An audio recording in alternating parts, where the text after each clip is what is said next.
Isobaric, तो मैं फिर से लगा दूंगा delta S for the system is n CPM L N T final by T initial, और यहां से यहां सी से डी में टेम्परेचर T4 और इनिशियली T3 था, तो ये बन जाएगा n CPM L n T4 बाय T3, और heat from C to D is QP, which is N CPM delta T, and what is delta T? Change in temperature T4 minus T3. पर मुझे ये बताओ साइन क्या आएगा heat का, negative या पॉजिटिव? हीट लॉस्ट या हीट एब्जॉर्ब? क्योंकि प्रोसेस कांस्टेंट प्रेशर पे चल रही है, कांस्टेंट प्रेशर पे V proportional to T, and volume घट रहा है, और अगर वॉल्यूम घट रहा है तो टेम्परेचर घटेगा, तो T4 छोटा होगा T3 से, because V proportional to T था। इस C से D में V प्रोपोर्शनल टू T है, वॉल्यूम घट रहा है, टेम्परेचर भी घटेगा, T4 T3 से छोटा है, तो हीट रिजेक्ट हुई, तो यहां पर भी हीट रिजेक्ट हुई, Q लॉस्ट। अब D से A वाले स्टेप के लिए खुद लिखो और चेक करो हीट एब्जॉर्ब हुई या हीट लॉस हुई, और कितना चेंज इन एंट्रोपी आएगा।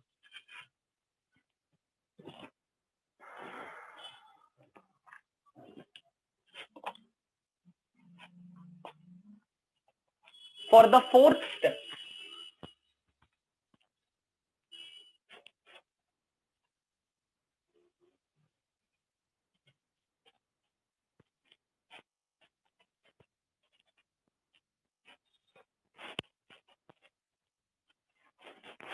किया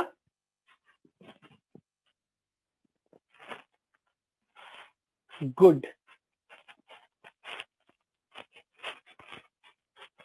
तो अब मैं ये कह सकता हूं कि आप काफी चीजें सीख रहे हो साथ के साथ। From D to A process is isochoric, तो हम कह देंगे delta S for the system is n C V M L N T final by T initial, और डी से ए में टेम्परेचर T4 से T1 हुआ,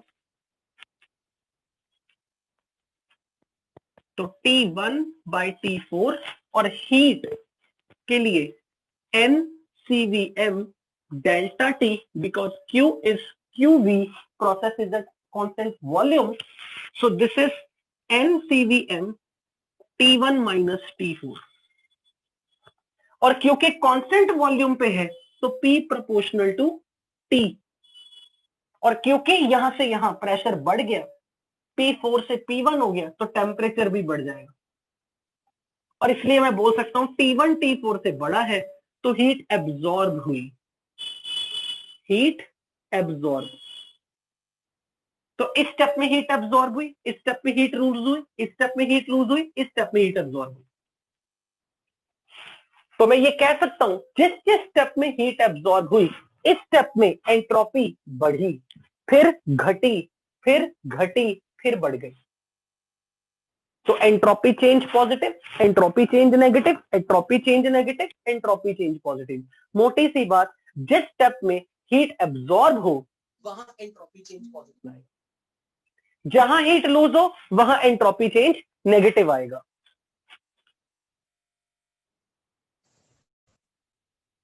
राइट?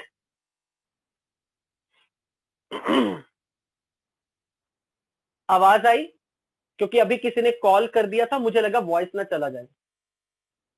ओके, अब आप सारे स्टेप्स का डेल्टा एस ऐड करो, सारे स्टेप्स का डेल्टा एस ऐड करो,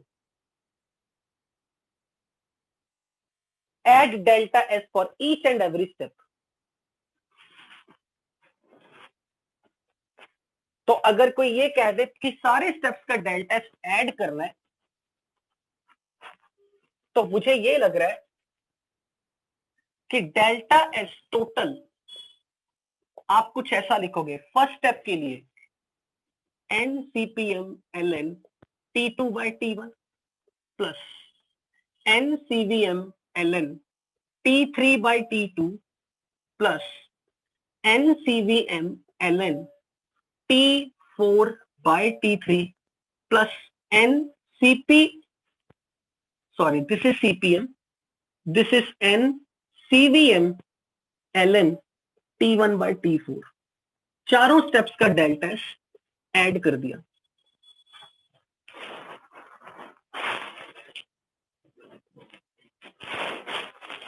बताओ यही आ रहा है.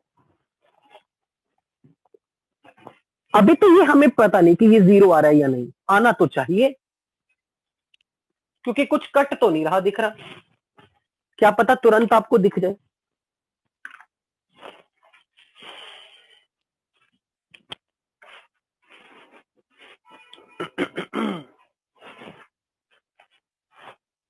चेक करो सारे स्टेप्स का डेल्टा एस ऐड करने से क्या 0 आ रहा है, नेगेटिव आ रहा है, पॉजिटिव आ रहा है, वो चेक करना है हमने.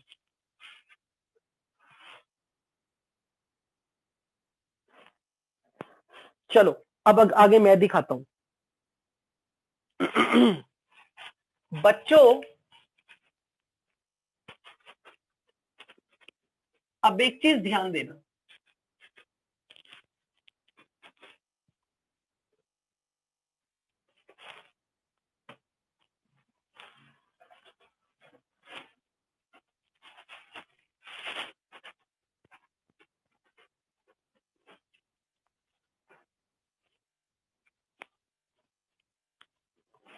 अगर मैं आपको यहां पे ये दिखाऊं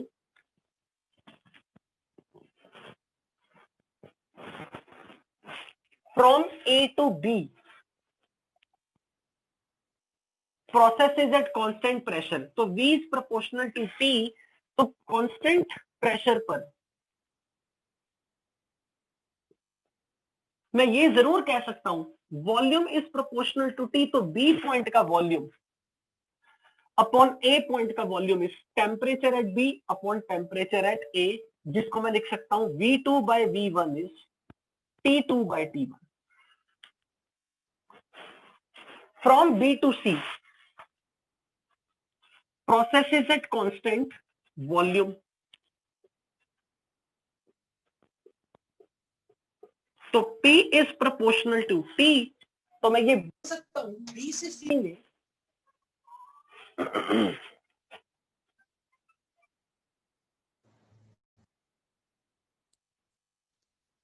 वॉइस आ गई है, चली गई? ओके. तो P प्रोपोर्शनल टू T में क्या आ जाएगा? Pressure at C upon pressure eight B is temperature eight C by temperature at B. C point का टेम्परेचर T3, B पॉइंट का T2, T3 by T2 is P3 by P2. यहां का pressure P3, यहां का P2.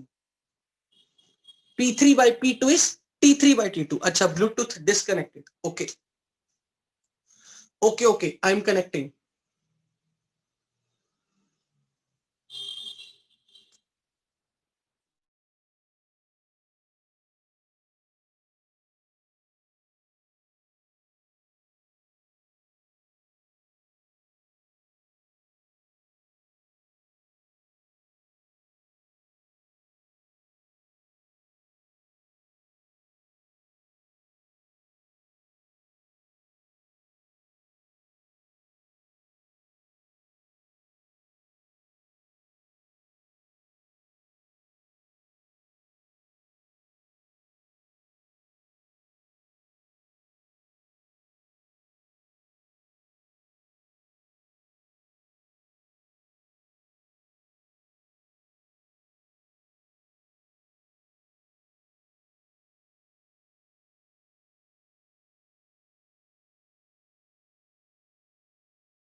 क्या आपको मेरी आवाज आ रही है? Can you hear me now? Actually कोई कॉल कर रहा था बार बार स्टूडेंट, तो मैंने एक्चुअल में एरोप्लेन मोड पे डाल दिया। ओके, अभी आपको वॉल्यूम आ रहा है, वीडियो दिख रहा है? All right, okay, good.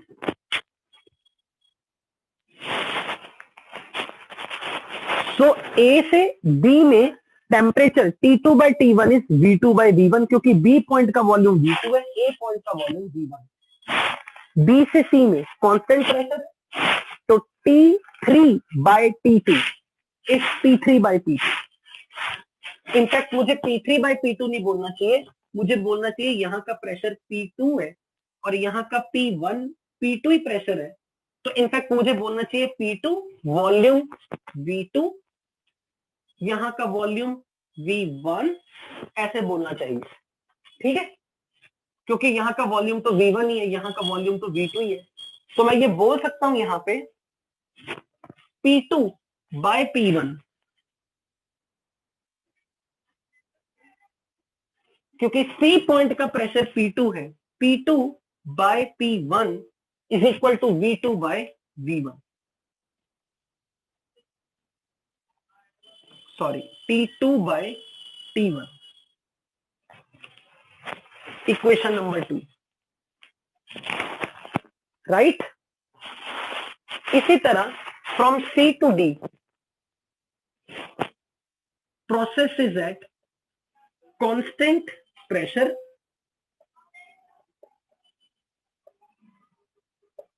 Therefore V is proportional to T, और इस स्टेप में भी वॉल्यूम टेम्परेचर के प्रोपोर्शनल, तो volume at D upon volume at C will be temperature at D by temperature of C। तो D पॉइंट का volume V1 और C पॉइंट का वॉल्यूम V2 और टेम्परेचर D पॉइंट पे T4 बाय T3, तो V1 by V2 is T4 by T3। From D to A, process is at constant pressure और constant volume, तो constant volume पे pressure बढ़ रहा है, तो D से A में जाने पे pressure at A upon pressure at D is temperature at A upon temperature at D, और A पॉइंट का प्रेशर P1, D पॉइंट का pressure P2, which is temperature T1 by T4। Am I right?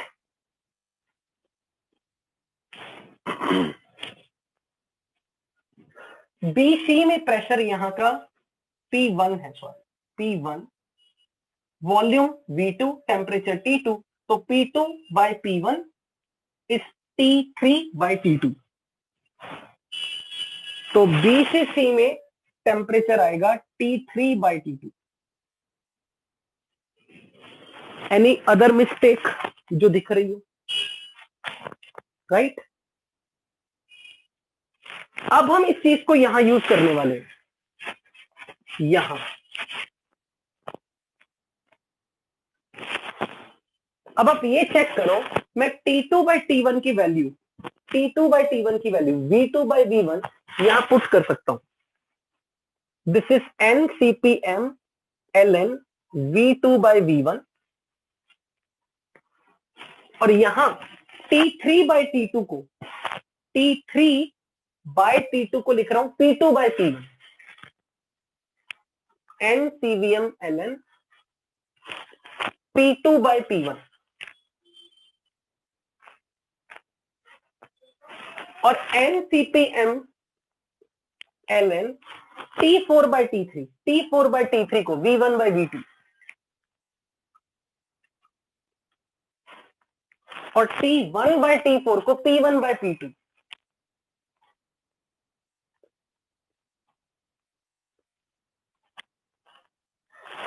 अब check करो, इन चारों number को add करो, देखो क्या आता है। अब इन चारों नंबर को ऐड करो, 0 आएगा आपकी बात, मानते हो? तो देखो delta S for the cycle 0 आ रहा है, तो इसका क्या मीनिंग है? Delta S for the cycle is 0, cycle में किसी चीज का डेल्टा एस 0 हो गया, तो इसका मतलब S is what? Cyclic process में अगर कोई फंक्शन 0 हो रहा है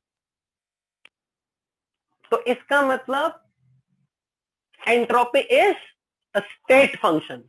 यस, तो मैं ये बोल सकता हूं कि ये जो डेल्टा एस टोटल था जिसको हमने डिफाइन किया था D Q reversible by T cyclic integration for the full cyclic process, this is 0, this indicates s is a state function.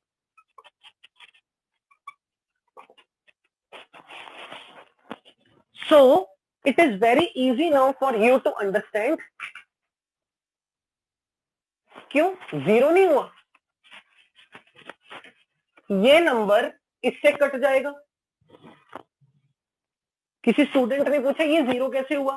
क्योंकि v1 by v2 के लॉग को अगर मैं ऊपर नीचे कर दूं तो यहां माइनस साइन के साथ v2 by v1 बनेगा, तो इससे ऐड करोगे तो ये कट जाएगा।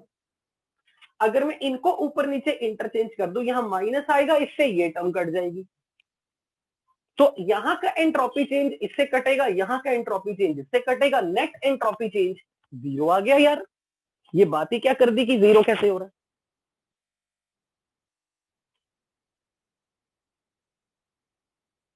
तो अब हम ये जरूर कह सकते हैं कि overall entropy change, net entropy change for the cycle is 0, so entropy is the state function, right? किसी ने कहा मैग्नीट्यूड दिया है, कहां मैग्नीट्यूड दिया भैया? विद साइन ऐड कर रहे हैं सब कुछ। जहां एंट्रोपी पॉजिटिव है, जहां टेम्परेचर बढ़ा है वहां वॉल्यूम भी बढ़ा, जहां टेम्परेचर घटा वो प्रेशर भी, जहां प्रेशर घटा था वहां टेम्परेचर भी घटा था। ये टर्म नेगेटिव थी, ये टर्म पॉजिटिव है, ये टर्म पॉजिटिव है, ये टर्म नेगेटिव है, ये टर्म फिर से नेगेटिव, ये टर्म फिर से पॉजिटिव, ओवरऑल तो सारी चीजें ऐड कर दो, ओवरऑल 0 बन जाएगा। तो बेसिकली अगर किसी स्टूडेंट ने मेरे से पूछा ना कि इसका फायदा क्या है, तो मैंने आपको ये फायदा दिखाया कि अगर हम किसी साइक्लिक प्रोसेस में कोई step isobaric, isochoric, isobaric, isochoric भी कर ले तो भी आप वहां से प्रूव कर सकते हो कि किसी साइक्लिक प्रोसेस के लिए delta S for all the steps को ऐड कर दो, वो 0 ही आने वाला है। पर आपसे न्यूमेरिकल में क्या पूछा जाता है? ये नहीं पूछा जाएगा प्रूव करो, आपसे इंडिविजुअल स्टेप्स का डेल्टा पूछा जाएगा, इस स्टेप का डेल्टा, इस स्टेप का डेल्टा, तो उसके लिए आपने डायरेक्ट वो फॉर्मूले यूज करने। I hope you got the meaning, right?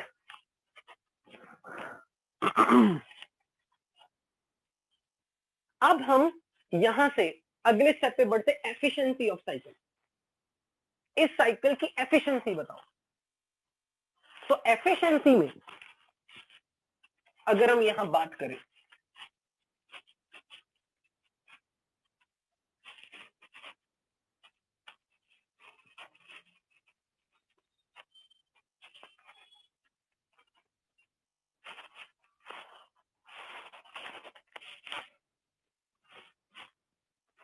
तो एफिशिएंसी किसी साइकिल की कैसे निकाली जाती है? Net work done magnitude wise upon how much heat absorb.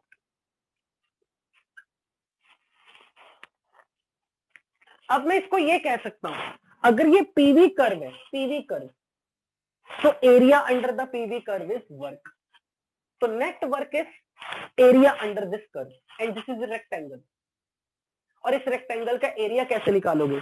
Length into width. और क्योंकि मैं मैग्नीट्यूड रखने लगा हूं तो मैग्नीट्यूड तो पॉजिटिव से ही दिखाऊंगा, तो length is P1 minus P2, क्योंकि ये लेंथ इतनी, this is P1 minus P2 length into width V2 minus V1। क्योंकि एफिशिएंसी नेगेटिव नहीं दिखाई जाती, पॉजिटिव नंबर के साथ नेटवर्क दिखाना है। तो नेट वर्क में P1 P2 से बड़ा है पॉजिटिव, V2 V1 से बड़ा है positive.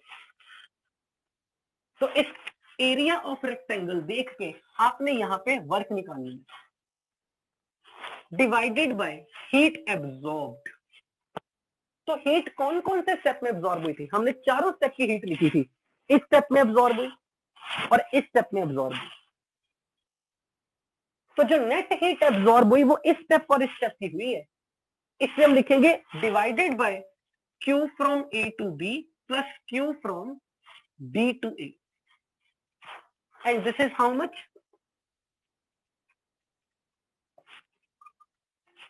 V2 minus V1 divided by Q from A to B आपने निकाला था, that was NCPM delta T T2 minus T1 plus NCVM यहां का NCVM T1 माइनस T2।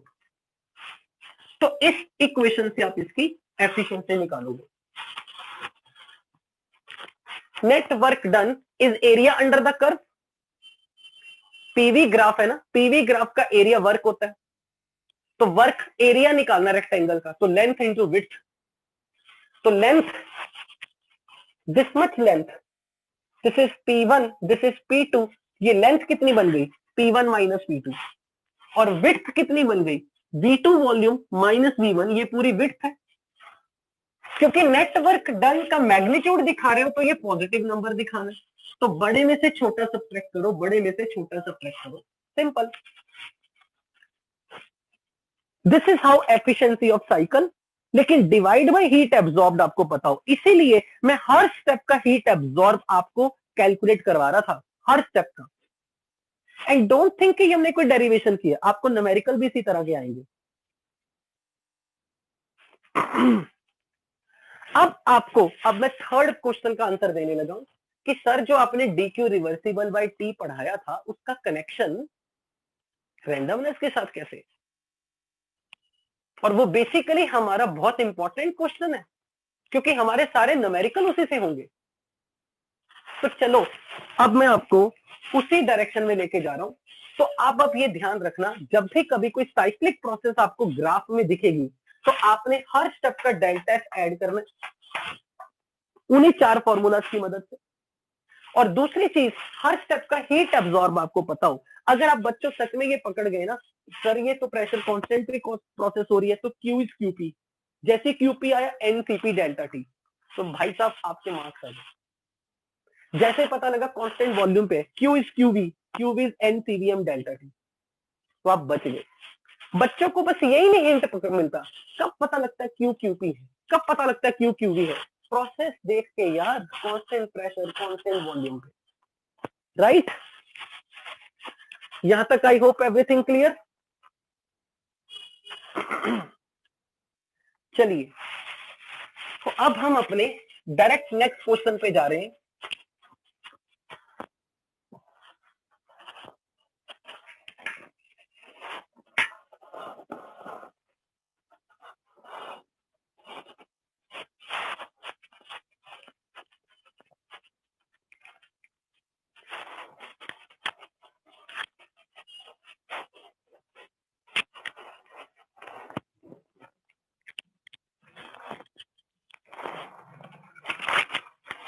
अब आपसे जब भी कभी कोई न्यूमेरिकल आएगा, अब आपने चार चीजें तो अपनी कॉपी में अच्छे से नोट कर ली है।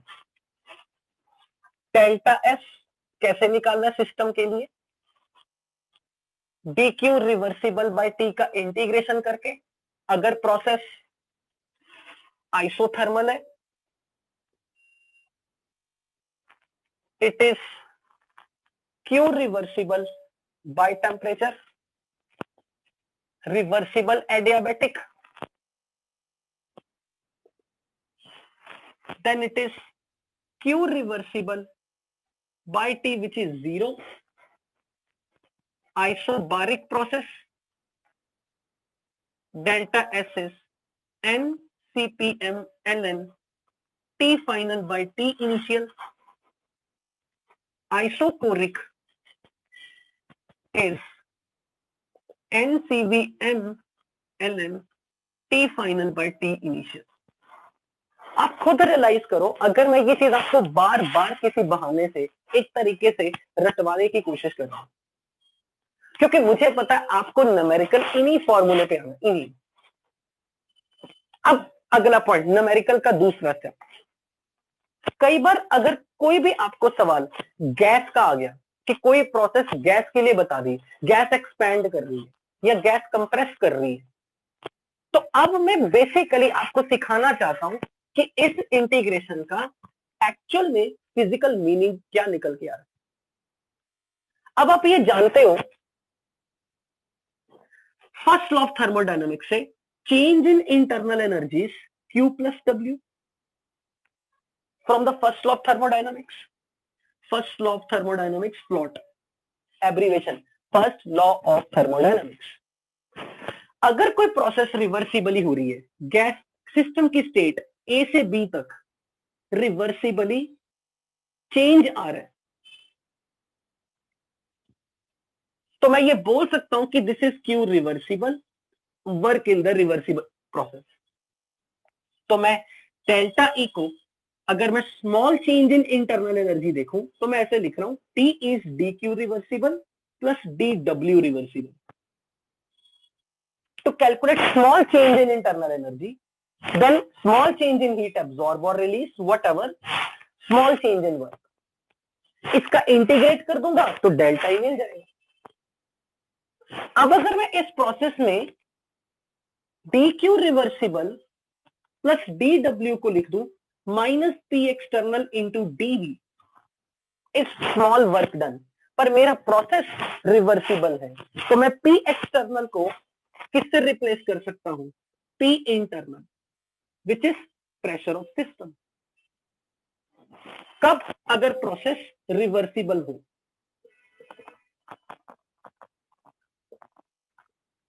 तो अब मैं फिर ये लिख सकता हूं, DE is DQ reversible minus PDV and DE plus PDV is DQ reversible.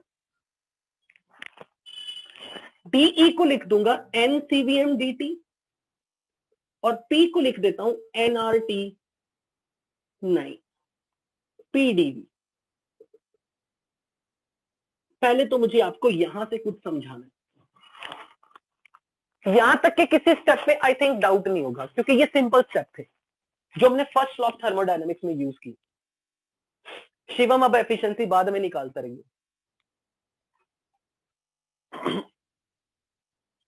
और एफिशिएंसी में मुझे नहीं समझ में आई शिवम दे को क्या दिक्कत आई। नेट वर्क डन देखा, area of rectangle length into width divided by heat absorbed for each step.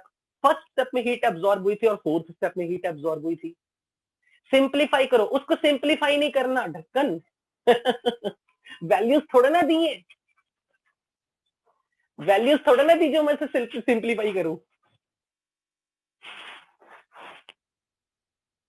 Question में P1 P2 V1 V2 जो दिया होगा वैल्यूज पुट कर देंगे। Delta E DE is NCVM DT is always valid, always,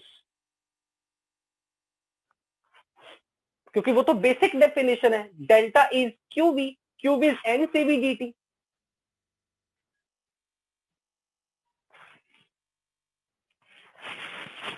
ये term cancel क्यों होगा? शिवम कह रहा है कि ये T1 वाला टर्म कैंसिल होगा। यहां CVM है यार, यहां CPM है, कैसे कैंसिल होगा? क्यों कैंसिल होगा? वो CPM है, वो CVM है। हमें यहां का कोई फॉर्मूला याद नहीं करना, कोई फॉर्मूला याद नहीं करना, बस मैंने आपको न्यूमेरिकल में कैसे करना है ये बताया। आपको 1 2 3 4 ये याद रखना है, 4 1 2 3 4।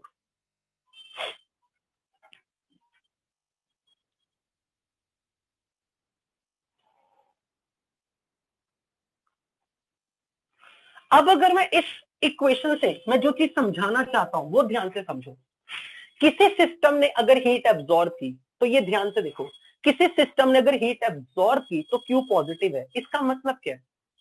उस हीट के एब्जॉर्ब होने से या तो उसका वॉल्यूम बढ़ेगा, क्योंकि DV पॉजिटिव होगा तो Q पॉजिटिव होगा, और हीट एब्जॉर्ब करने से टेम्परेचर बढ़ेगा। जब भी कभी कोई सिस्टम हीट एब्जॉर्ब करता है तो हीट एब्जॉर्ब करने से वॉल्यूम बढ़ेगा और टेम्परेचर बढ़ेगा। यानी कि इस नंबर का संबंध किससे है? अगर किसी सिस्टम ने हीट एब्जॉर्ब की और उसका वॉल्यूम बढ़ गया, तो जब कोई गैस एक्सपैंड करती है वॉल्यूम बढ़ने से, that is even more free to move, उसके लिए ज्यादा जगह मिल गई, तो मैं कहूंगा एंट्रोपी चेंज पॉजिटिव हो गया, रैंडमनेस बढ़ गई। क्योंकि जब गैस एक्सपैंड करेगी तो वो मोर अनऑर्गेनाइज होगी। जब आपने किसी सिस्टम में हीट डाली, सिस्टम ने हीट एब्जॉर्ब की, टेम्परेचर बढ़ गया, मॉलिक्यूल्स में हफड़ा दफड़ी मच जाएगी, काइनेटिक एनर्जी बढ़ गई।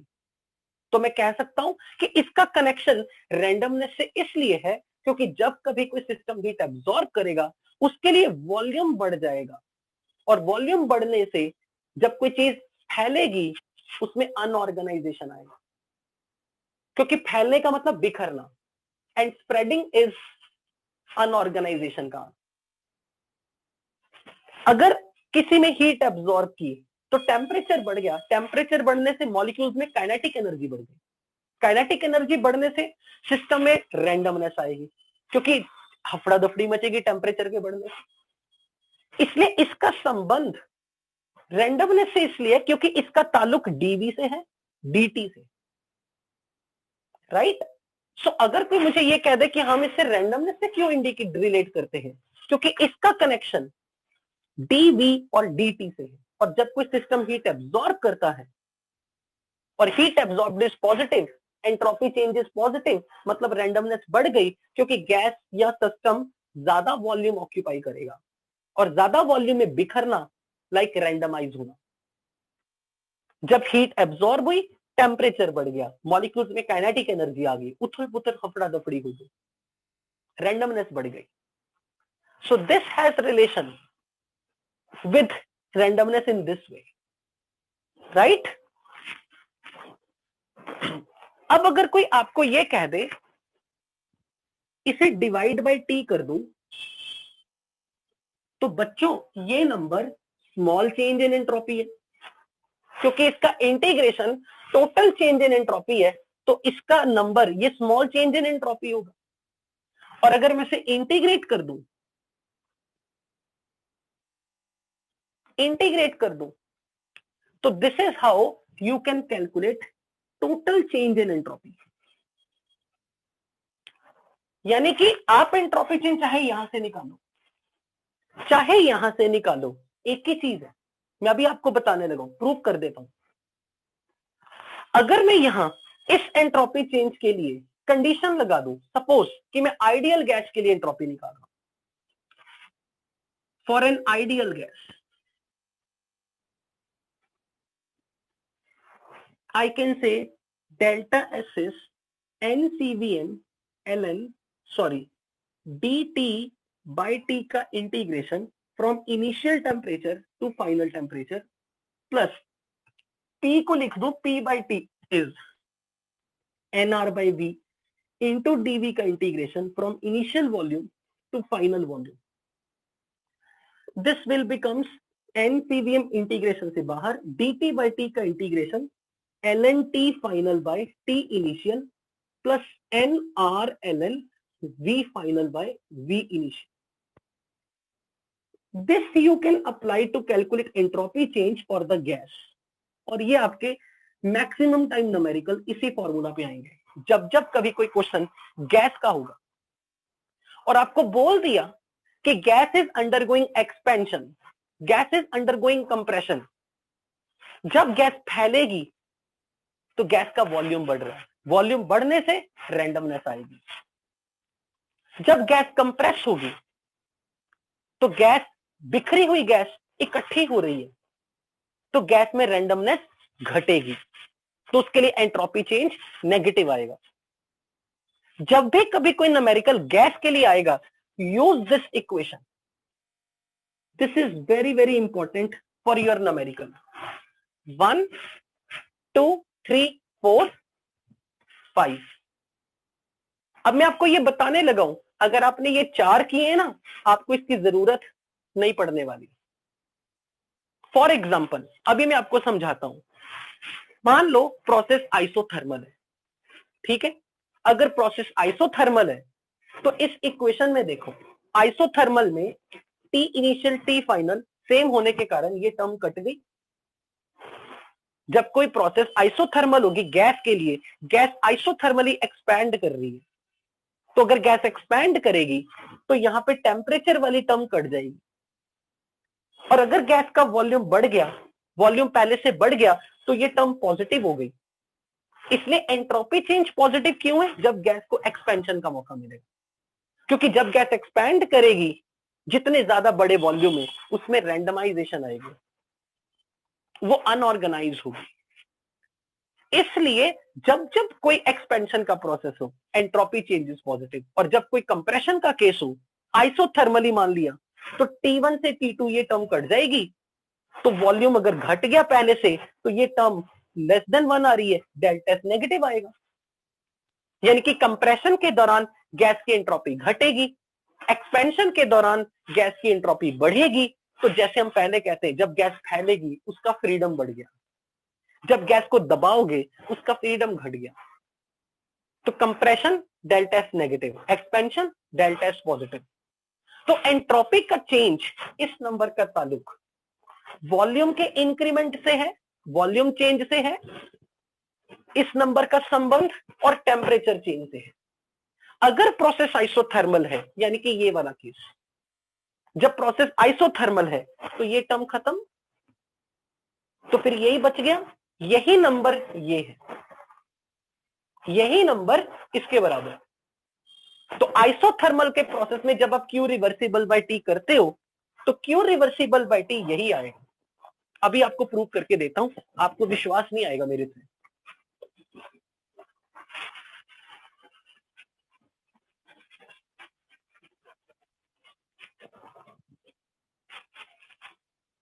अगर आपको याद हो, जब कोई गैस एक्सपैंड करती थी ए पॉइंट से बी पॉइंट तक आइसोथर्मली,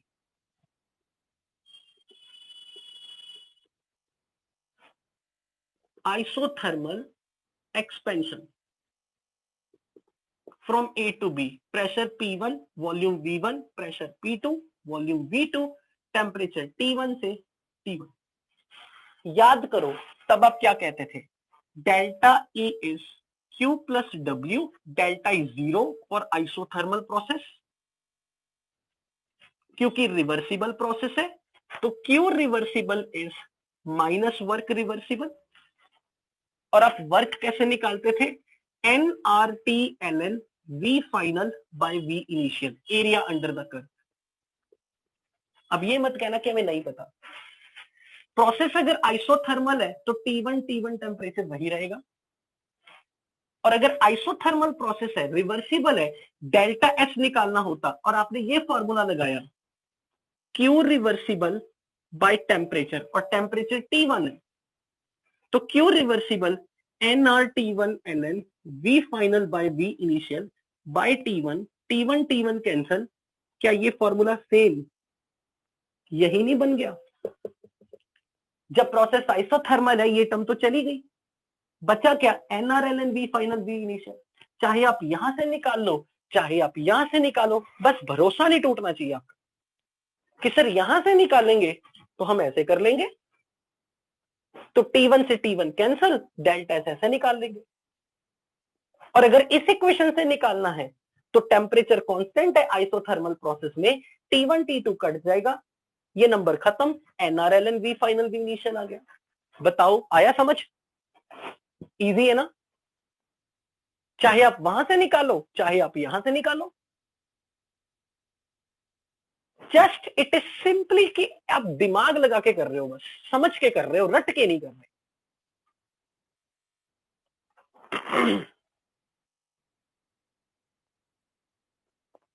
तो अगर मैं सिंपल ये कहना चाह रहा हूं, अगर आपने ये 1 2 3 4 सीखे हुए ना, और अगर आपने ये सीखा है, आपका न्यूमेरिकल एंट्रोपी चेंज का मजाल है कभी मार्क्स आपका चले जाए, पर लगाना अकल के साथ।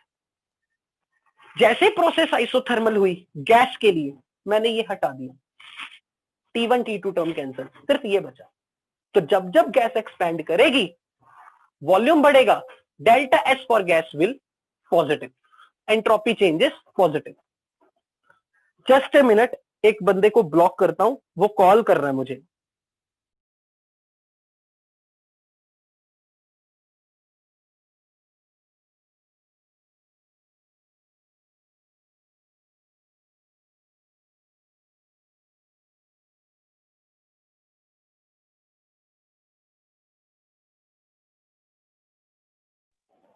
हाँ जी, आवाज आ रही है मेरी बच्चों?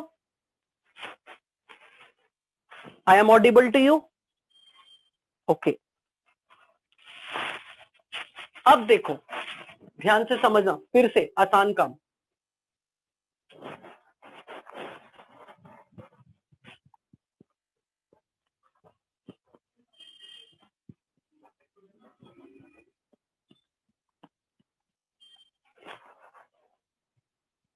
अगर यही क्वेश्चन आपको आ जाए, gas is undergoing isochoric process, किसी ने मुझे आपको कह दिया गैस को हम हीट कर रहे हैं आइसोकोरिकली, वॉल्यूम कांस्टेंट पे हीट किया, डेल्टा एस बताओ, तो आपके हिसाब से तो ये formula N CVM L N T final by T initial. अब यहां से देखो, जब कांस्टेंट वॉल्यूम होगा तो V initial V final same, तो ये टर्म गई, क्या बचा? N CV L N T final T initial, यही तो है।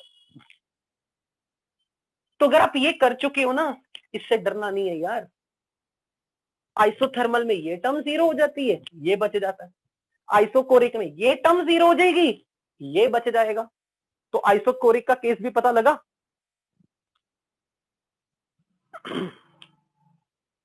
राइट।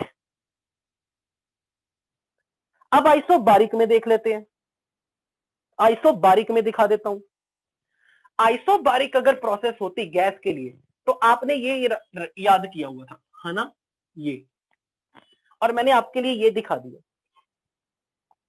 आइसोबारिक प्रोसेस अगर है, तो अगर मैं इस फॉर्मूला की बात करूं, तो ये number T final by T initial plus N R L N V final by V initial है। ठीक है, प्रोसेस आइसोबारिक है, और अगर प्रोसेस आइसोबारिक है, प्रेशर कांस्टेंट है, तो मैं ये लिख सकता हूं volume is proportional to T, तो V final by V initial is T final by T initial, right. और मैं यहां इसकी वैल्यू पुट कर देता हूं, तो ये बन जाएगा N CV M L N T final by T initial plus N R L N T final by T initial. मैंने इसकी वैल्यू यहां पुट कर दी, यहां से ये बन जाएगा N CVM plus R L N T final by T initial. आपको याद आ जाना चाहिए, CPM minus CVM is R, तो what is CVM plus R? N CPM L N T final by T initial. बताओ, ये सॉल्व करके यही आ गया जो आपने पहले से याद रखा हुआ। ये आया मजा? तो भाई साहब मुझे बताओ, आप वो चार फॉर्मूले अगर याद कर रहे, कहीं नहीं आप गिरने वाले।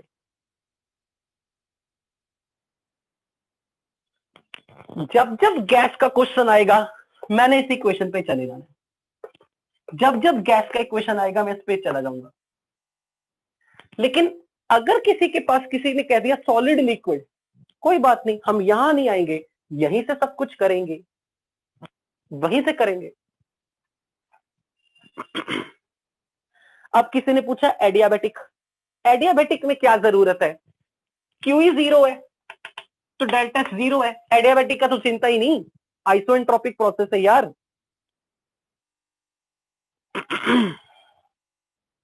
तो अब आपको डेल्टा एस निकालने के तरीके पता लग गए गैस के केस में। और अगर गैस नहीं हुई, तो वापस अपने चारों फॉर्मूला पे चले जाना, सॉलिड लिक्विड के लिए आराम से मजे मारो।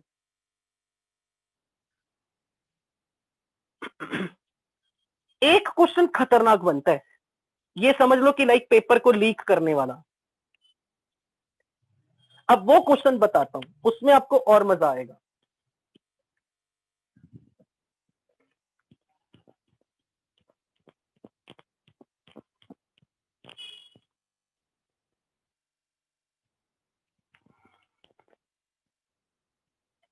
एक क्वेश्चन आपको आता है वो ऐसे फंसा देते हैं, entropy change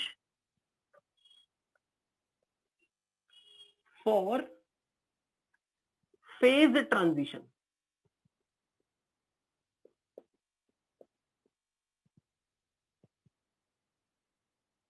phase transition word अगर आपको याद हो, जब जब कभी कोई सॉलिड अपने मेल्टिंग पॉइंट पे होता है, eight melting point,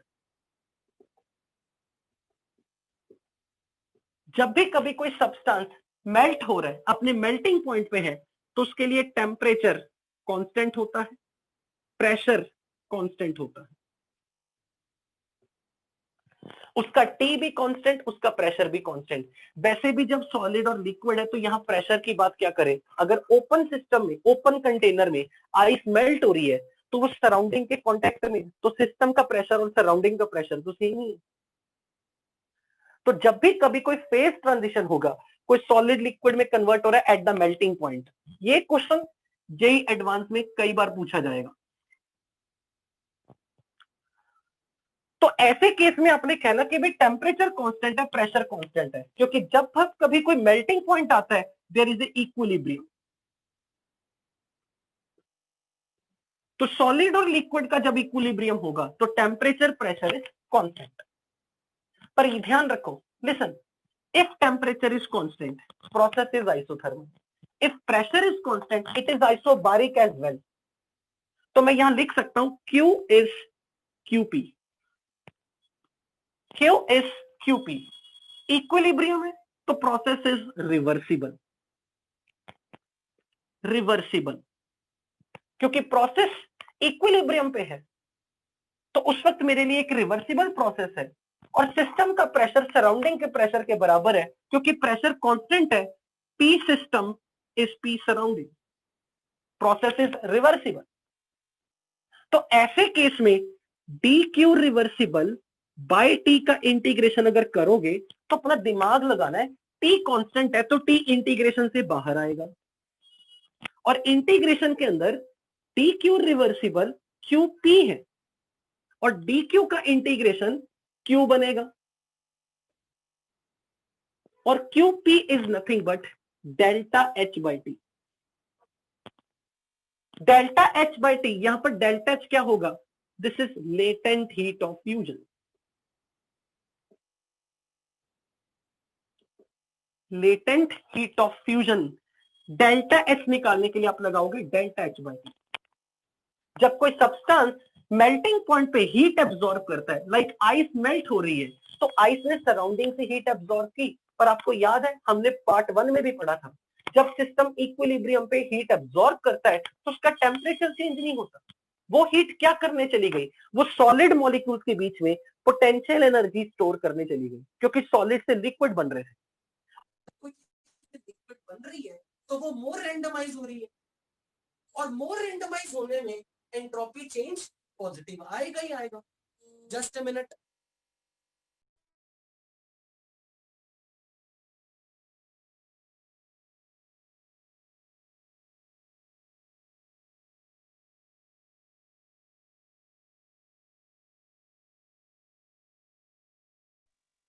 students are you able to listen to me?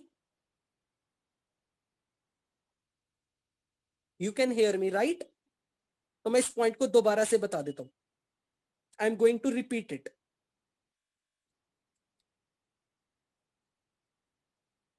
Is it disconnected? Okay, let me connect. आवाज अब ठीक है? Okay, let me connect.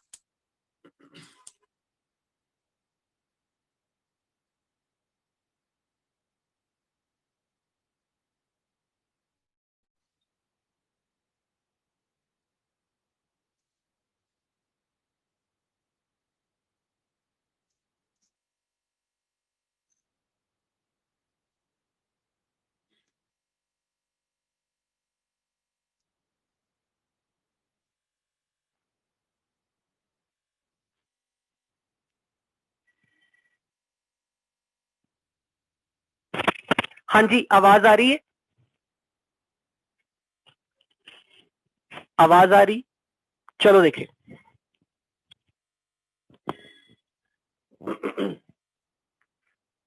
तो यहां पर बहुत इजी काम है, कोई मुश्किल काम नहीं है। जब भी कभी कोई सब्सटेंस अपने मेल्टिंग पॉइंट पे होगा, यानी कि आइस मेल्ट कर रही है, पहली बात तो ये बताओ, जब आइस मेल्ट करेगी सॉलिड से लिक्विड बन रही है, सॉलिड से लिक्विड, तो हीट एब्जॉर्ब करेगी। आइस को मेल्ट करने के लिए सराउंडिंग से हीट एब्जॉर्ब करनी पड़ेगी, और आप जानते हो अगर हीट एब्जॉर्ब है तो पॉजिटिव साइन क्यू का, तो डेल्टा एच पॉजिटिव हो गया।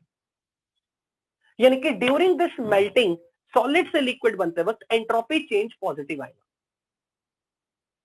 नाउ जब कोई सब्सटेंस अपने मेल्टिंग पॉइंट पे होता है, there is an equilibrium between solid and liquid form, and equilibrium की डेफिनेशन थी pressure is constant, temperature is constant.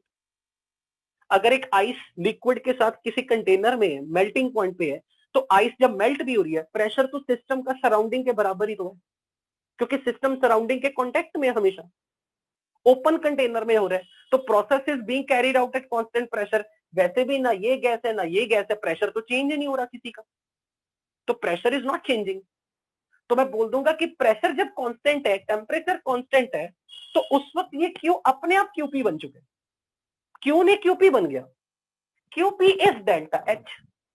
तो ये जो डेल्टा एच है, ये जो हीट एब्जॉर्ब हुई सिस्टम में, that is called latent heat of fusion. तो जब भी कभी कोई क्वेश्चन आपको मेल्टिंग पॉइंट का होगा, गारंटेडली आपको हिंट दिया होगा, लेटेंट हीट ऑफ फ्यूजन के बारे में डाटा दिया होगा, और अगर लेटेंट हीट ऑफ फ्यूजन आपको दे दी तो use direct this formula, delta H by T is delta H. What is T? T is temperature of the melting point, eight the melting point जो टेम्परेचर, राइट? सिमिलरली डिट्टो, अगर कभी कोई liquid अपने boiling point पे हो, अगर कोई liquid अपने बॉइलिंग पॉइंट पे है,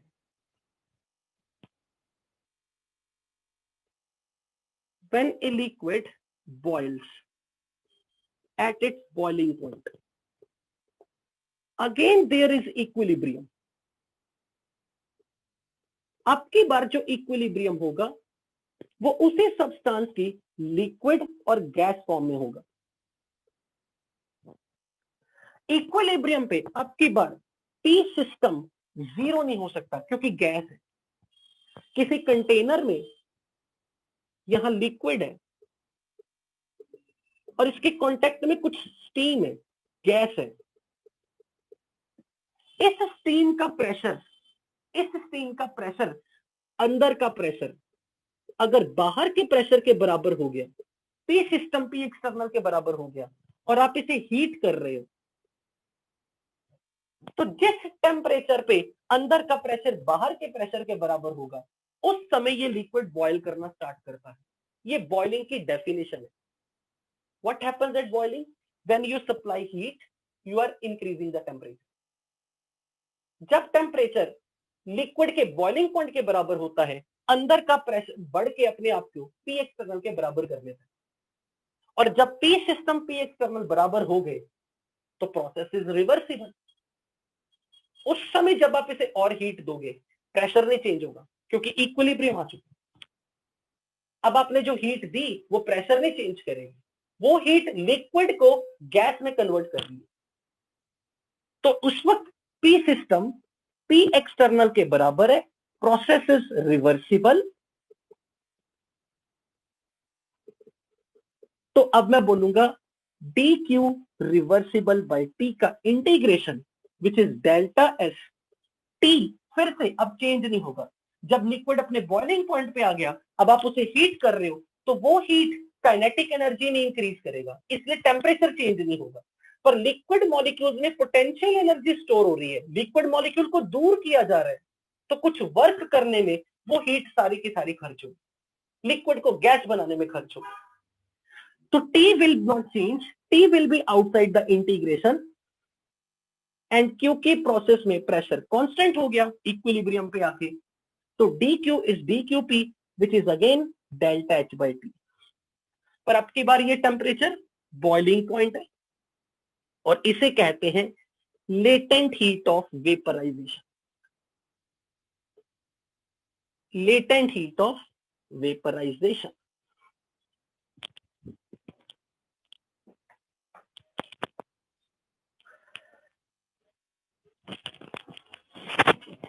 Why ES कह रहे time up, you can leave the class.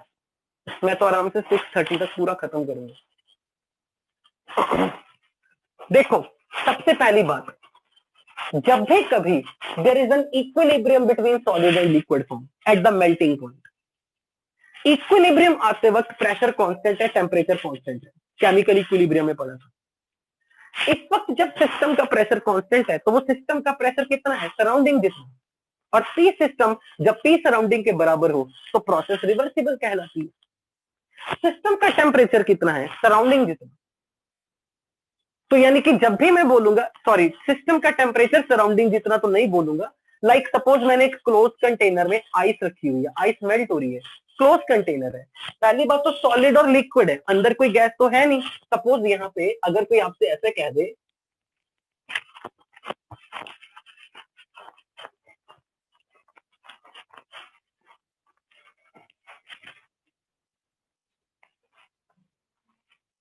यहां कोई आइस है और ये आइस लिक्विड के कांटेक्ट में, या सिंपल एयर है, एयर, खाली हवा कम इस ब्लॉक के अंदर. This is ice, this is water. यहां नॉर्मल एयर है और एयर का प्रेशर अंदर और बाहर सेम है. और वो प्रेशर आइस के लिक्विड बनने में या लिक्विड के आइस बनने में चेंज थोड़े ना होगा. सॉलिड से जब लिक्विड बनेगा, लिक्विड से जब सॉलिड बनेगा, इस प्रोसेस में प्रेशर तो चेंज ही नहीं हो रहा. तो सिस्टम का प्रेशर सराउंडिंग के बराबर ही है. और जब दोनों का प्रेशर सेम है तो overall process is reversible, right. और क्योंकि इस टाइम पर जब आप इसे हीट सप्लाई करोगे तो वो हीट टेम्परेचर को चेंज नहीं होने देगी. क्यों नहीं चेंज होने देगी? क्योंकि जो हीट आप सप्लाई कर रहे हो, लेटेंट हीट, वो आइस मॉलिक्यूल्स को ब्रेक करेगी, मॉलिक्यूल्स को दूर दूर करेगी ताकि वो लिक्विड बने. तो वो मॉलिक्यूल्स की पोटेंशियल एनर्जी में स्टोर हो रही वो हीट, वो काइनेटिक एनर्जी में चेंज नहीं हो रही. तो temperature will not change if you add the heat at the melting point. Same when you have a liquid और इस लिक्विड के कांटेक्ट में स्टीम है,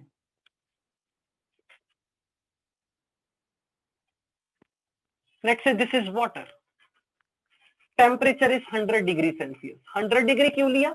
बॉइलिंग पॉइंट ऑफ वाटर. अब अगर आपने इसको हीट किया तो यहां इक्विलिब्रियम एस्टेब्लिश हो चुका. तो जब आप अब यहां पे हीट करोगे तो वो हीट लिक्विड का टेम्परेचर चेंज नहीं करेगी. फिर वो हीट लिक्विड में जो जा रही है, लिक्विड मॉलिक्यूल्स को दूर करने का काम करेगी और लिक्विड मॉलिक्यूल में पोटेंशियल एनर्जी फिर से स्टोर करेगी. और जब तक हीट का कनेक्शन पोटेंशियल एनर्जी से है, टेम्परेचर चेंज नहीं होगा. तो टेम्परेचर विल बी कांस्टेंट जब तक कि सारा लिक्विड बॉयल ना कर.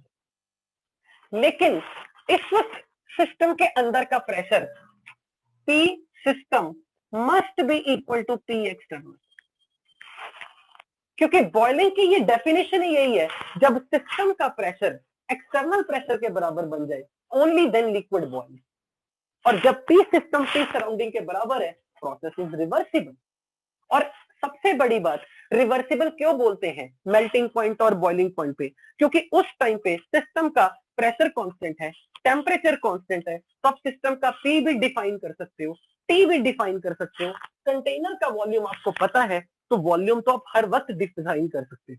और जब जब सिस्टम का PVT डिफाइन किया जा सकता है, process is said to be thermodynamically reversible. So whenever a system is at equilibrium, it represents a reversible process, right?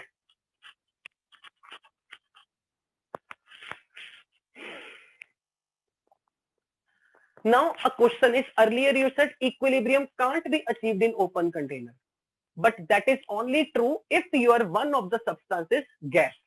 अगर आपका कोई सिस्टम में सॉलिड और लिक्विड के कंपोनेंट है, वहां का इक्विलिब्रियम तो आप ओपन कंटेनर में भी ला सकते हो शिवम. जब कोई गैस होती है तब जरूरत पड़ती है. गैस के केस में इक्विलिब्रियम अगर लाना है, container must be close. Okay, one last point जिस पे हम क्लास को अब एंड अप करेंगे। तो ये मैंने आपको एंट्रोपी कैलकुलेशन के सारे पॉइंट्स बता दिए, मेरी पॉकेट खाली हो गई, एंट्रोपी चेंज के सारे फॉर्मूलेज आपके सामने रख दिए। पर अब मुझे एक बहुत इंटरेस्टिंग पॉइंट बताना है जिसको बहुत आराम से सुनना, जिस पे आप with the smiling face class को एंड करोगे और बोलोगे अरे यार मजा आ गया। Boss you can leave the class.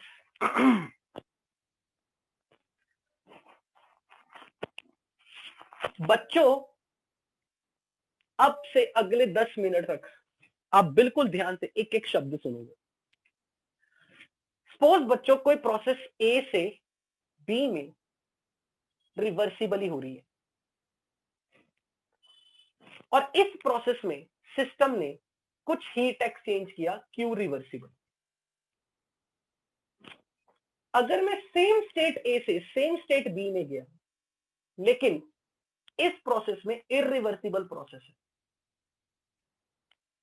और इस प्रोसेस में सिस्टम ने सेम स्टेट से सेम स्टेट आते वक्त क्यू इरिवर्सिबल हीट लूज या गेन की, पर क्योंकि हीट पाथ फंक्शन है इसलिए इस स्टेप का क्यू नहीं होता। ठीक, अब अगर कोई आपको ये कह दे ए से बी स्टेप के लिए इरिवर्सिबल वाले मेथड में डेल्टा एस निकाल के दिखाओ कितना आएगा, तो आप कहोगे क्योंकि डेल्टा एस निकालते वक्त हीट एक्सचेंज रिवर्सिबल ही होना चाहिए इसलिए हम इरिवर्सिबल पाथ के लिए डेल्टा एस सिस्टम का नहीं निकाल सकते, इस पाथ से नहीं निकाल सकते।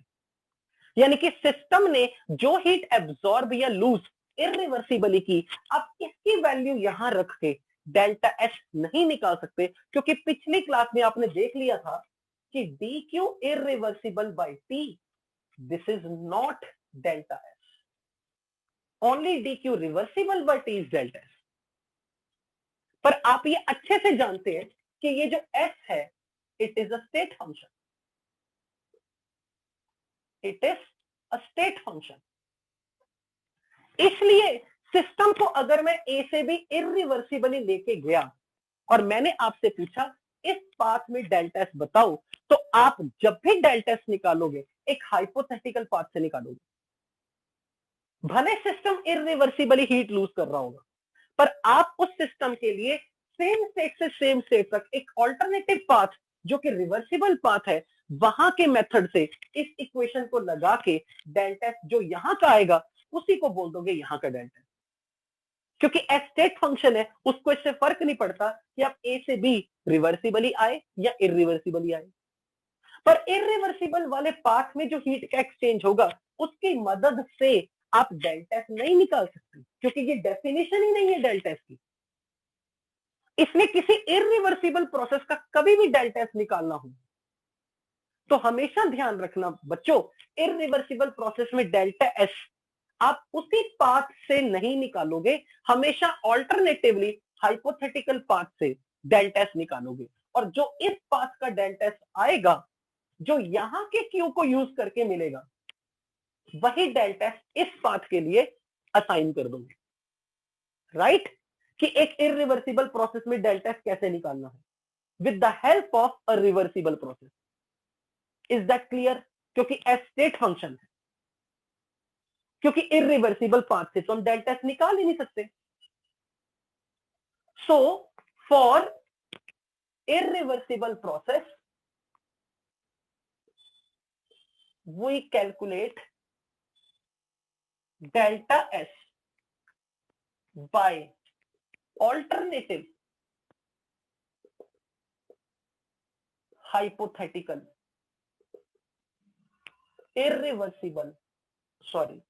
reversible path connecting the two same states,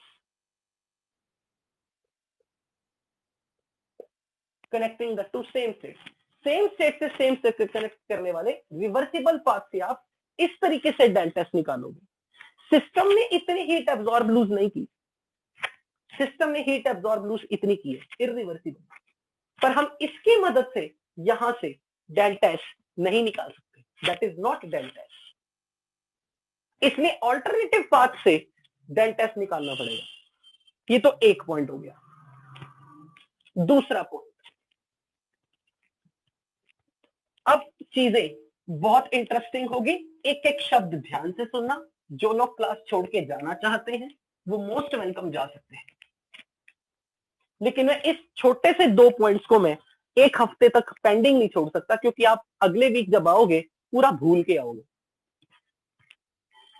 बच्चों, आपने इररिवर्सिबल प्रोसेस में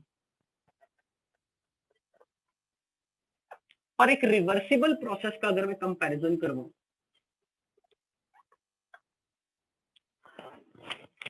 अगर मैं ए स्टेट से बी स्टेट तक रिवर्सिबली गया और इररिवर्सिबली गया, तो मैं ये मानता हूं कि आपको ये पता है delta E from A to B irreversible path से जाओ या फिर रिवर्सिबल वाले पाथ से जाओ, delta E will be same, that will not change. क्यों? क्योंकि E internal energy is a state function, उसके लिए मैटर नहीं करता कि आप ए से बी कैसे जा रहे हैं, राइट। और फर्स्ट लॉ ये कहता है इररिवर्सिबल प्रोसेस का delta E Q plus W irreversible वाला होगा, और यहां का delta E Q reversible plus W reversible वाला। अब मुझे आप चीज एक बात बताओ, जब हम एक्सपेंशन करवाते हैं, एक्सपेंशन रिवर्सिबल में कौन सा वर्क ज्यादा आता है? एक्सपेंशन में रिवर्सिबल या इररिवर्सिबल, कहां का वर्क ज्यादा आएगा? रिवर्सिबल एक्सपेंशन का वर्क ज्यादा आएगा इररिवर्सिबल का। तो मैं ये कह सकता हूं कि अगर एक्सपेंशन के टाइम पे ए से बी में रिवर्सिबल प्रोसेस का वर्क अगर -80 है, तो ये लेस नेगेटिव होगा, लेट्स से -60। यहां सिस्टम में ज्यादा काम करेगा एज कंपेयर टू इररिवर्सिबल में। तो अगर यहां 80 जूल हीट एनर्जी लूज होगी, हीट सॉरी बोल दिया, 80 जूल सिस्टम वर्क करेगा, तो यहां 60 जूल करेगा। It is more negative than this, right. मान लेते हैं डेल्टा ई इस स्टेप का, दोनों स्टेप के लिए, दोनों पाथ के लिए 100 है, तो मैं ये बोल सकता हूं कि यहां का क्यू रिवर्सिबल 180 होगा और यहां का 160 होगा सपोज। तो मैं ये कह सकता हूं, राइट, क्योंकि रिवर्सिबल एक्सपेंशन का वर्क मोर नेगेटिव होता है, तो रिवर्सिबल स्टेप का क्यू अगर 180 आया तो फिर इररिवर्सिबल का 160 आया, एज्यूमिंग कि डेल्टा ही सेम है 100। तो आप एक्सपेंशन में ये बोल सकते हो क्यू रिवर्सिबल और क्यू इररिवर्सिबल, क्यू इररिवर्सिबल और क्यू रिवर्सिबल में ये बड़ा होगा 180, बड़ा होगा 160 से। बोलो यस और नो, राइट। अगर ये प्रोसेस इर कंप्रेशन की होती, अगर ये प्रोसेस कंप्रेशन का होता, तो इसे डेल्टा ई में A to B which is Q irreversible plus work irreversible and delta E from A to B Q reversible plus work reversible, और मैं कंप्रेशन की बात कर रहा हूं, तो work done on the system है और work done on the system is positive. तो रिवर्सिबल कंप्रेशन और इररिवर्सिबल कंप्रेशन में कौन सा वर्क ज्यादा पॉजिटिव होगा? कंप्रेशन के टाइम पे कौन सा वर्क ज्यादा सिस्टम के ऊपर सराउंडिंग को करना पड़ता है? कहां? इररिवर्सिबल। तो मान लेते हैं कि ये वर्क प्लस अगर 80 था तो ये प्लस 60 था, लेकिन डेल्टा ई अगर 100 है तो मैं ये बोल सकता हूं कि इसे 100 बनाने के लिए 160 होना पड़ेगा और इसे -180 होना पड़ेगा।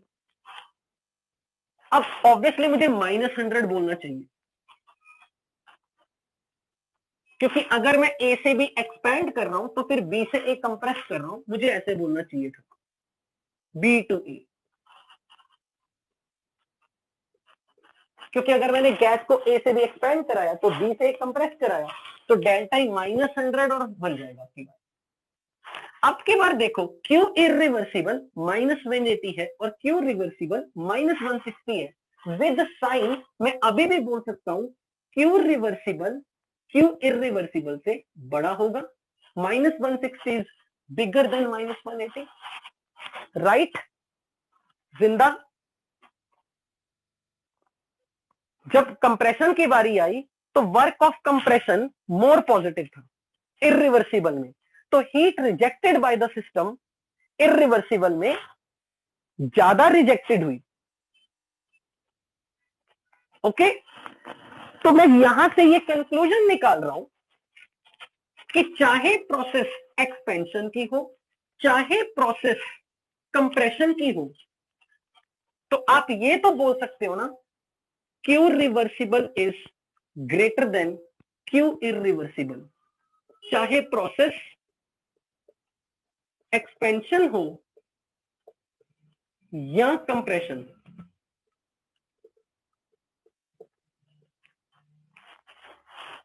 तो मैं यहां से ये जरूर कह सकता हूं कि अगर मैं T से डिवाइड कर दूं दोनों तरफ, तो मैं इसे ये लिख सकता हूं, it is delta S is less than Q irreversible by T।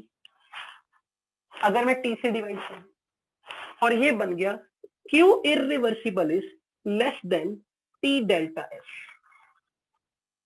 क्योंकि अब मैं चाहे यहां से देखूं या यहां से देखूं, Q इरिवर्सिबल मोर नेगेटिव है, Q इरिवर्सिबल छोटा है Q रिवर्सिबल से, because it is more negative, it is less negative. Expansion के टाइम पे Q रिवर्सिबल हीट एब्जॉर्ब ज्यादा हुई, कंप्रेशन इरिवर्सिबल में हीट एब्जॉर्ब कम हुई, तो Q irreversible is less than T delta, right? अगर ये Q रिवर्सिबल होता तो ये T डेल्टा S के बराबर होता, क्योंकि डेफिनेशन ही क्या है डेल्टा S की, Q रिवर्सिबल बाय T, तो Q reversible is T delta, but Q irreversible is less than T delta. तो क्या मैं यहां से जनरली बोल दूं हीट इज लेस देन और equal to T delta S, heat is less than और equal to T delta S। अब ये इक्वालिटी कब आएगी? जब प्रोसेस रिवर्सिबल होगी, क्योंकि Q रिवर्सिबल होगा, और जब प्रोसेस इरिवर्सिबल होगी तो Q इरिवर्सिबल होगा, तब ये इक्वालिटी नहीं आएगी। तो मैंने जनरली बोल दिया कि इन दोनों को कंबाइन करके एक जनरल इक्वेशन बना दी, Q इज लेस देन और equal to T delta S। ये इक्वालिटी कब? जब प्रोसेस वाकई में रिवर्सिबल है, और जब प्रोसेस इरिवर्सिबल है तो Q irreversible, then it is less than T delta S। बताओ ये चीज समझ लगी?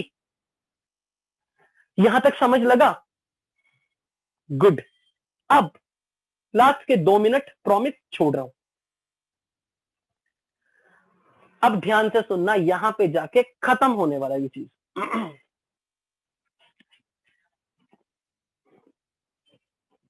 अगर मैं आपको ये कह दूं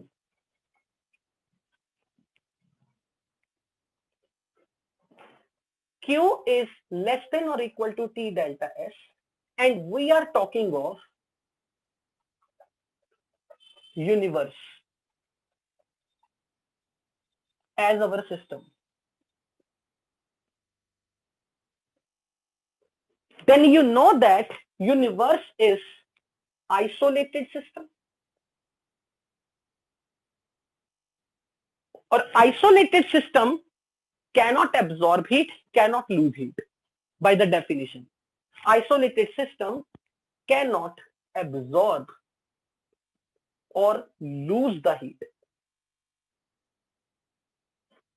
तो उसके लिए Q 0 है। So Q for the system which is isolated system is 0। तो अगर मैं Q 0 पुट कर दूं तो क्या मैं ये देख सकता हूं T delta S for universe is greater than और इक्वल टू 0। टेम्परेचर कभी नेगेटिव नहीं होता, पॉजिटिव ही रहता है, टेम्परेचर केल्विन में। तो यहां से मैं ये बोल सकता हूं delta S universe can be either greater than और इक्वल टू 0। तो यहां पे माय डियर बिगेस्ट कंक्लूजन आया, ध्यान से सुनना। ये क्या कह रहा है? कह रहा है अगर प्रोसेस हुई रिवर्सिबल तो delta S universe equal sign लगेगा, क्योंकि तब इक्वालिटी आएगी, तब ये लगेगा इक्वालिटी।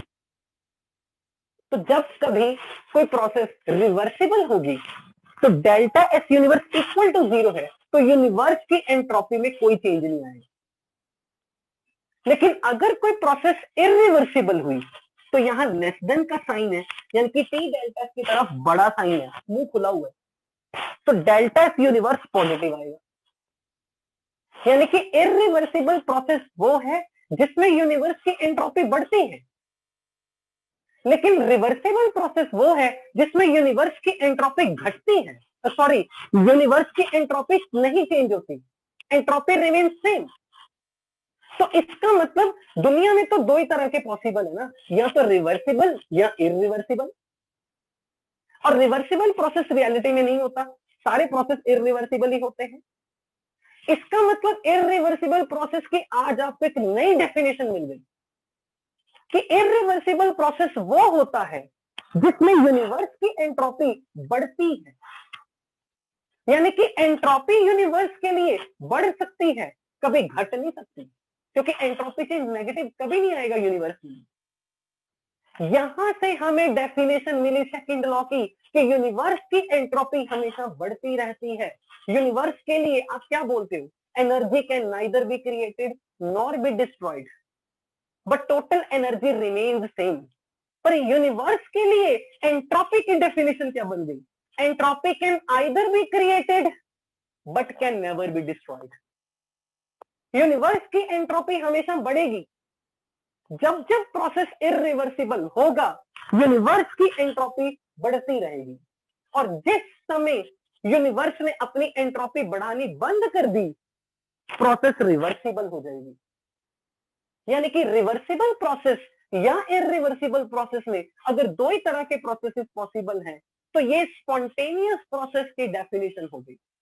आपको याद है सेकेंड लॉ की स्टार्टिंग हमने कहां से की थी? क्योंकि फर्स्ट लॉ हमें ये नहीं बताता कौन सा प्रोसेस स्पॉन्टेनियस है, कौन सा प्रोसेस स्पॉन्टेनियस नहीं है, तो हम कहेंगे अब की बार वही प्रोसेस स्पॉन्टेनियस नहीं हो सकता है जिसमें यूनिवर्स की एंट्रोपी या तो बढ़े या यूनिवर्स की एंट्रोपी सेम रहे। कोई ऐसा प्रोसेस दुनिया में पॉसिबल ही नहीं जिसमें यूनिवर्स की एंट्रोपी घटती है, और अगर किसी प्रोसेस में यूनिवर्स की एंट्रोपी घटी तो ऐसा प्रोसेस दुनिया में हो ही नहीं सकता, it will remain non spontaneous. And this was statement of the second law that entropy of universe can only be created but cannot be destroyed, and only those processes are spontaneous which are irreversible. And if process is irreversible only then this equality of greater exists, यानी कि spontaneous process वही होगा जिसमें universe अपनी entropy बढ़ाए, universe अपने आप को अनऑर्गेनाइज है।